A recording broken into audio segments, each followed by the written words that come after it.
Afya ni gharama nafuu sana kabla hujaugua. Ukweli ni kwamba unaweza ukajikinga dhidi ya maradhi kuliko kwa gharama nafuu zaidi kuliko kupata maradhi na kujitibia.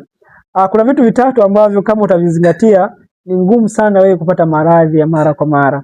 Mwanaume au mwanamke, zingatia vitu hivi vitatu ninavyoenda kukutajia. Cha kwanza, zingatia kula mlo mzuri. Mlo mzuri simaanishi kila kitu kitamu unachokula ni kitu kizuri, hapana. Namaanisha zingatia kitu unachokula kabla hakijaingia tumboni mwako. Jiulize kitu hiki kinaenda kujenga au kubomoa afya yako.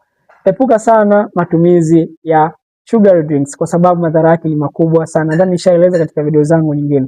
Lakini vile vile jitahidi kunywa maji ya kutosha kila siku, kwa sababu asilimia zaidi ya 60 za miili yetu ni maji. Maji ni uhai. Usipokunywa maji maana yake mwili wako una suffocate. Kitu cha tatu, jitahidi kufanya mazoezi walau dakika 20 kila siku. Mazoezi ni afya, yanaboresha kila sehemu ya mwili wako. Kumbuka, mwili wako ni gari ambalo Mungu ameliamuru kukubeba maisha yako yote. Usipolinda gari lako maana yake utashindwa kuendelea na safari. Kama umeelewa na umejifunza kitu kwenye video hii, niandikie nimeelewa na nimejifunza kwenye comments, lakini pia usisahau kushare video hii kwa mtu mwingine aweze kujifunza.